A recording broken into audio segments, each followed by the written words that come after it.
பனித்துளிகள் November 28, 2024. மரணமும் உயிர்த்தெழுதலும். நாம் வெறும் புழுதி.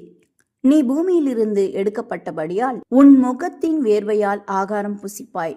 நீ மண்ணாயிருக்கிறாய், மண்ணுக்கே திரும்புவாய். ஆதியாகமம் 3:19. தூசிகளை அகற்றி சுத்தம் செய்வது காலாகாலமாக இருந்து வருகிற ஒரு பழக்கம். ஒவ்வொரு ஆண்டும் சராசரி ஒரு வீட்டில் 18 கிலோ தூசி சேருகிறதாம். மகரந்தம், முடி, நூல் இழை, மண், இறந்த தோல் ஆகியவற்றால அத்தூசி உண்டாகிறதா. எல்லா தூசிகளும் மோசமானவை அல்ல. வளிமண்டல தூசிக்கு மிகப்பெரிய காரணமாக இருப்பது சஹாரா பாலைவனமாகும். அது அட்லாண்டிக் பகுதி முதல் தென் அமெரிக்கா வரைக்கும் 770 மில்லியன் டன் தூசியை வீசுகிறது. இந்த தூசி காற்றின் வெப்பநிலை, தரையின் குளிர்ச்சி, மழையின் அளவு ஆகியவற்றில் தாக்கத்தை ஏற்படுத்துகிறது. தேவன் மனுஷனை பூமியின் மண்ணினாலே உருவாக்கினார் என்று வேதாகமம் சொல்கிறது. ஆதியாகமம் 2:7 இதை வாசிக்கலாம். ஆபிரகாம் தேவனுடன் பேசும்போது தன்னை தூள் என்கிறார். ஆதியாகமம் 18:27 இது கூறுகிறது. தேவன் தம் கிருபையால சிறியவனை புழுதியிலிருந்து எடுத்து எளியவனை குப்பையிலிருந்து உயர்த்துகிறார் என்று சாமுவேல் 1 சாமுவேல் 2:8 கூறுகிறார். ஆதாமிடம் தேவன் நீ மண்ணாயிருக்கிறாய், மண்ணுக்கு திரும்புவாய் என்றார். ஆதியாகமம் 3:19. மனிதர்களை படைத்த போது மண்ணினாலே செய்த உடலில் சுவாசத்தை ஊதி ஜீவாத்மாவாக்கினார்.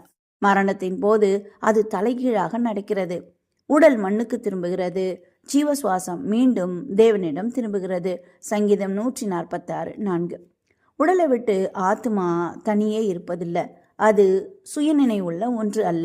நம்முடைய ஏதாவது ஒரு பகுதி மரணத்திற்கு பிறகு உயிரோடு இருப்பதாக வேதாகமம் சொல்லவில்லை. மாறாக பாவம் செய்கிற ஆத்மா சாகும் என்று சொல்லுகிறது.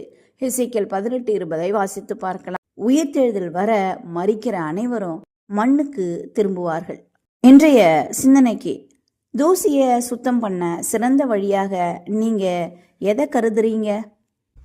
வேக்யூம் கிளீனர், துடைப்பம், இல்லை ஒட்டடக்குச்சி? தரையில் உள்ள தூசிகளை சுத்தம் பண்ண மாபும் நமக்கு உதவுகிறது. இன்றைய ஆழமான ஆராய்ச்சிக்கு சங்கீதம் 8:3-5. உமது விரல்களின் கிரியையாகிய நம்முடைய வானங்களையும் நீர் ஸ்தாபித்த சந்திரனையும் நட்சத்திரங்களையும் நான் பார்க்கும்போது மனுஷனை நீர் நினைக்கிறதற்கும் மனுஷகுமாரனை நீர் விசாரிக்கிறதற்கும் அவன் எம்மாத்திரம் என்கிறேன். நீர் அவனை தேவதூதரிலும் சற்று சிறியவனாக்கினீர், மகிமையினாலும் கனத்தினாலும் அவனை முடிசூட்டினீர் என்று தாவீது சொல்லுகிறார். பிரசங்கி 12:7.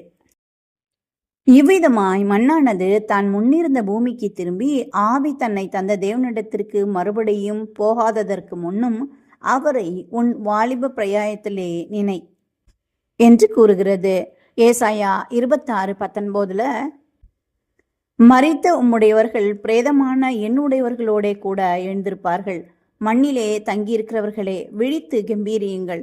உம்முடைய பனி பூண்டுகளின் மேல் பெய்யும் பனி போல் இருக்கும்.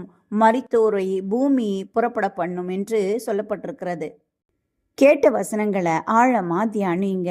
கேட்கிற பனித்துளிய யாருக்கேனும் ஒருவருக்கு ஷேர் பண்ணுங்க. இந்த நாள் உங்களுக்கு இனிய நாளா இருக்கட்டும்.